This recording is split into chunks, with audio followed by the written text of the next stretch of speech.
Bueno, ahora vamos a hablar sobre planeación. ¿Qué es la planeación? La planeación es una función administrativa que define objetivos y establece estrategias para lograr y desarrollar los planes que integran y coordinan las actividades laborales. Por lo tanto, eh, tiene que ver como con el qué y el cómo. O sea, qué voy a hacer y cómo lo voy a hacer, por qué medio me voy a mover, cómo me voy a desenvolver con lo que yo estoy pensando, con el propósito que tengo. Entonces, ¿por qué para los gerentes es tan importante la planeación? La planeación es algo que les da dirección. Digamos que yo creo muy profundamente que las industrias, muchas, no todas, obviamente, no quiero generalizar, que tienen una estructura piramidal o tradicional o, no sé, esquemática, ¿sí? Como muy tradicionalista, a veces uno ve un problema en la gerencia y es que los gerentes se toman su rol como un cargo en el que pueden ejercer poder y control, pero no poder y control del bueno, sino poder y control del hecho de que ellos son los únicos que toman las decisiones y que nadie vale en la empresa y que ellos tienen todo el poder del mundo y que son los dioses de la empresa, cuando en realidad un gerente debe ser un poco más relajado en ese sentido. ¿Por qué? Porque lo que importa es que el gerente lleve el control de lo que está pasando en su empresa, tome decisiones de acuerdo a lo que está pasando en la empresa, sea muy eficaz y muy eficiente en cuanto a su pensamiento, en cuanto a sus acciones, en cuanto a lo que está haciendo con la empresa. Entonces, si el gerente se centra únicamente en pensar en que su rol es el más importante de toda la empresa, sí, es el más importante, pero necesita tener ciertas habilidades, como lo dije en el anterior video, y una de esas habilidades que quisiera agregar es la cercanía con los trabajadores de la empresa, porque si tú no conoces a tus trabajadores, no conoces a tu empresa prácticamente. Entonces, digamos que yo pienso que un gerente jamás debería sentarse en su oficina todo el día, estar ahí en el computador, no, dependiendo de lo que esté haciendo, obviamente, pero yo creo que un gerente también debe salir de la oficina, debe estar pasando por todas partes, rondeando, digamos que supervisando lo que pasa dentro de la empresa, conociendo a sus empleados, teniendo una cercanía con ellos. Yo siento que obviamente uno debe, como, pues si uno quiere ejercer poder y quiere que lo respeten, uno tiene que pues como establecer cierto respeto en los empleados, pero pues más allá como de meterse en los temas personales, yo creo que un gerente debe tener una cercanía muy profunda con los trabajadores para que así haya una retroalimentación diaria de lo que pasa en la empresa. Entonces, si tú no conoces bien cuáles son los problemas y no estás todo el día como chequeando, hey, esto está funcionando, todo va bien, no sé qué, pues probablemente no se forme ningún objetivo, ninguna estrategia pues que tú puedas aportar a tu empresa porque ni siquiera la conoces bien. Entonces yo creo que no hay nada mejor que un gerente que salga de su área y se encargue de ir todos los días a mirar cómo está la empresa, qué está pasando, quiénes son mis empleados, cómo los puedo ayudar, digamos, crear estrategias de responsabilidad social dentro de la empresa para los empleados. Eso me parece súper chévere. Y por otro lado, quisiera también agregar que esto reduce la incertidumbre, pues como les venía diciendo, ayuda un montón, minimiza el desperdicio y la redundancia y establece los objetivos o estándares que se utilizan en la función del control, políticas. Bueno, entonces quiero ponerles un caso para que ustedes a lo largo de todo el video estén como pensando en ese caso y entendiendo un poco más los objetivos y cómo funcionan las estrategias y cómo hago para que mi empresa mejore, porque como les dije anteriormente, uno para poder competir en un mercado no debe ser el más exitoso del mercado, porque jamás vas a ser igual a todos, ni vas a ser el mejor de todos, porque no hay mejor. Es ser único y diferente, dependiendo de lo que el cliente necesite. Entonces, voy a ponerles el caso de EasyFly. EasyFly es una aerolínea colombiana que fue creada hace un par de años. Ellos antes de tener esa aerolínea tenían Aerorepública. Aerorepública quebró por completo, pero este personaje no se rindió y salió adelante. Pensó en cómo podía hacer para crear unas rutas dentro de Colombia que no existían. Entonces, ¿qué hizo? Cogió las regiones donde no existían rutas, sí habían aeropuertos obviamente, pero no existían esas rutas directas. Digamos, si me quiero ir de Barranquilla a Cali, puedo hacerlo directamente sin tener que venir a Bogotá. Antiguamente tocaba venir a Bogotá y entonces eso genera más costos, porque más gasolina, porque tú tienes que comprar el tiquete, tienes que esperar, eso es mamosísimo. Entonces lo que hizo él fue comprar aviones antiguos, los arregló y no tuvo que gastar tanto en cuanto a la producción, pero lo que hizo fue minimizar los costos de la compra de boletos, ya que tenía como aviones que eran viejos y que no costaban tanto. Entonces lo que él hizo fue abrir rutas regionales que no existían en vuelos directos. Entonces esa es una estrategia muy increíble porque hoy en día EasyFly es casi que de las únicas aerolíneas que tiene esa parte regional y que únicamente se dedica a hacer una aerolínea de bajo costo con muy buenos servicios, que, o sea, prestan muy buen servicio y fue la única durante muchísimo tiempo. Digamos que ahorita Bianca acaba de hacerle la competencia, pero pues EasyFly tiene eso de bajo costo. Bianca, yo creo que le quedaría muy difícil plantear una aerolínea de bajo costo porque toda la vida ha sido una aerolínea que pues como que es cara y es buena y es no sé qué. Entonces pues ahí ya podemos empezar a pensar cómo EasyFly creó valor dentro de su empresa para que los clientes se sintieran satisfechos. Entonces, bueno, vamos ahora a hablar como sobre los tipos de planes. Hay varios tipos de planes.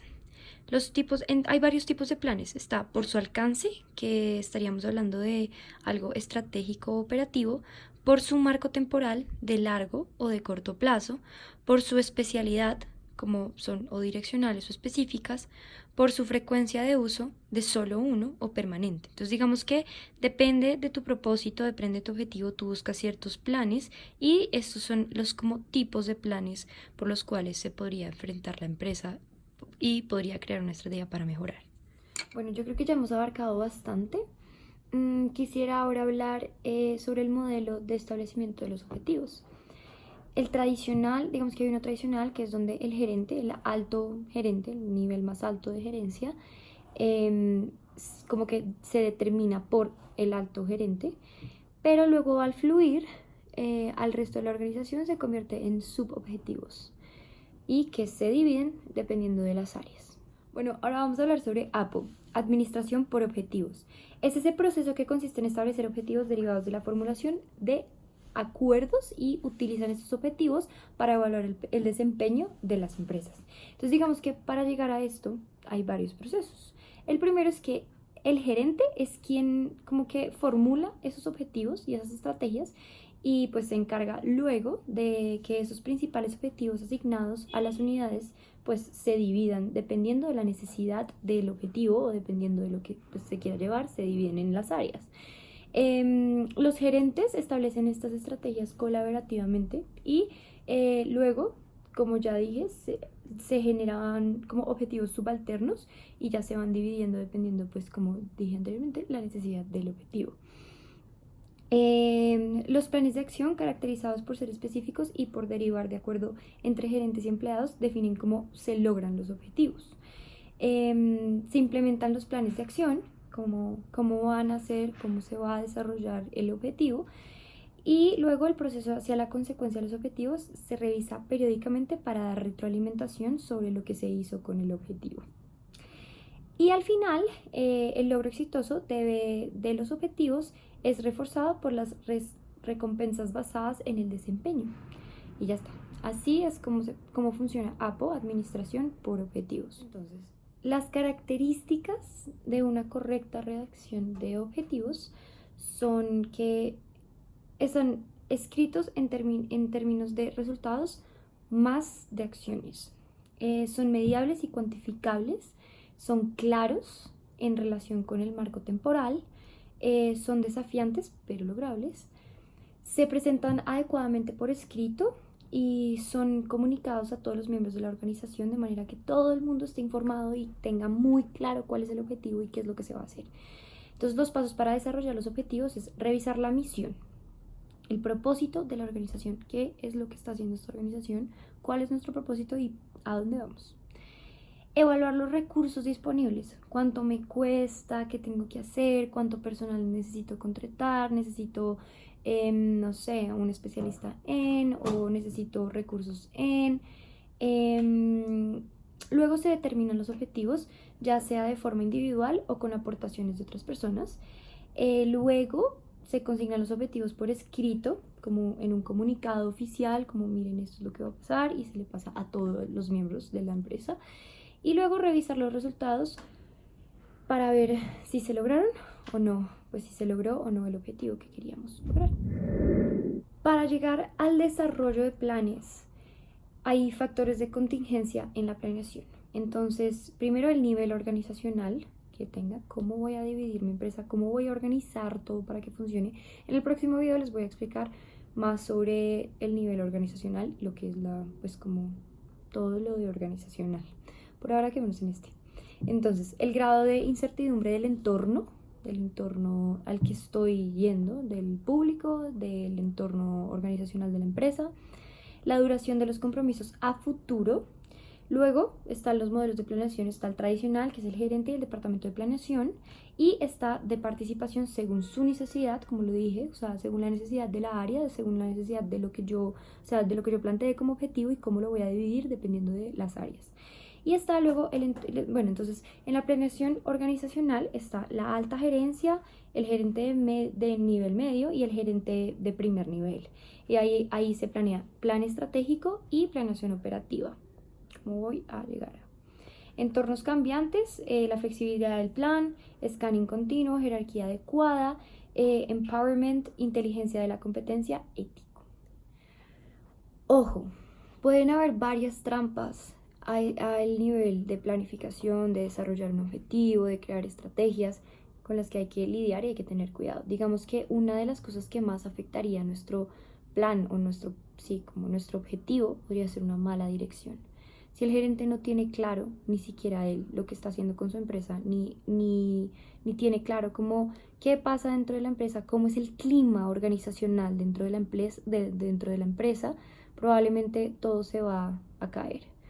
Como les decía al principio del video, es muy importante que uno conozca el clima organizacional de su empresa, generando cercanía con los empleados, estando siempre al tanto de lo que pasa dentro de la empresa, de cuáles son los problemas, de cuáles son las dificultades, cómo lo podemos mejorar, para poder llegar a decir cómo puedo mejorar y cómo puedo generar un plan estratégico. No solamente hay que pensar en cómo voy a satisfacer a mi cliente externo, sino que también hay un clima interno. Y ese clima interno lo debe tener muy presente la dirección para que no se genere esa trampita que es pues que el apoyo de dirección esté como mal nivelado. Pues debe haber siempre un compromiso en el proceso de planificación por el personal de línea. El no poder utilizar planes como estándares para medir el desempeño administrativo. Y no permitir flexibilidad social y sencillez y restringir la creatividad. Eso era lo que yo también les decía al principio, como que si yo conozco a mi personal y yo sé que ciertas personas tienen habilidades que pueden aportar a la empresa, que pueden mejorar la empresa, que pueden crear una estrategia que mejore el producto que yo vaya a sacar o mejore el servicio que yo vaya a brindar, pues es muy difícil que solo nos concentremos en que el poder único en toda la empresa es el gerente y el que toma las decisiones, crea las estrategias y el único que es creativo es el gerente. No, pues yo creo que es muy importante que también contemos con la participación del resto de los empleados. Entonces, más o menos esto, o sea, sí, tiene otros factores, pero creo que algo demasiado importante es ese apoyo de dirección, como es primordial. Y como digamos, omitir que los jefes revisen, que estén constantemente pasando como una documentación de lo que se está llevando a cabo, de cómo estamos mejorando, y todo esto podría también afectar muchísimo nuestra estrategia y nuestro objetivo. Hablemos sobre 3 trampas específicas. La primera es la trampa del compromiso. La cuestión no es simplemente que la administración está comprometida con la planificación, sino que la planificación ha comprometido a la administración. Si el compromiso con la planificación engregada a compromisos con las estrategias, si para el proceso de elaboración de la estrategia y si la naturaleza misma de la planificación es realidad, fomenta el compromiso de gestión o a sí mismo. La trampa del cambio. El cambio es progresivo y flexible a largo plazo, simplemente no cuenta con la planificación de la mayoría del mundo real, en sentido figurado, como muy literal. La trampa de la política. La actividad política estropea el mundo ordenado de la planificación. De acuerdo con la trampa convencional, por la política como intuición puede ser una alternativa viable, incluso preferible para la planificación, para hacer cosas en la organización. Ahora vamos a hablar sobre el benchmarking como relacionado a la planificación. Entonces, cómo yo analizo las mejores prácticas de su empresa, de lo que yo quiero hacer. Entonces, alguien que esté haciendo una empresa sobre telefónica. Entonces, yo voy a montar algo así como claro. Entonces, ¿qué tengo que hacer? Voy a ir a hacer un diagnóstico y voy a analizar todas las empresas que hay en mi país o en otras partes donde también puedo agregar cosas positivas, y voy a hacer el papel del cliente, cómo me tratan, cómo funciona la tecnología, cómo son diferentes, cómo hacen su propuesta de valor, cómo generan cercanía con el cliente. Empiezo a analizar esos aspectos para yo poder llegar a que mi empresa sea única y diferente. Bueno, aquí termina el video, ya hablamos sobre objetivos, estrategias, planificación, espero que les quede claro. Cualquier duda que tengan no duden en escribirme, en dejar los comentarios allá abajito, si les gustó, si no les gustó y bueno, etcétera. Y para finalizar, pues viendo la empresa que les conté sobre EasyFly, quisiera saber ustedes qué piensan sobre esa empresa, si la conocen, si conocen su plan estratégico, y que también lo analicen para que, si ustedes son posibles administradores que quieran crear una empresa, que quieran generar emprendimiento, piensen siempre en no ser la competencia y el más exitoso del mercado, porque no hay un mercado perfecto, hay un mercado único y tú marcas la diferencia.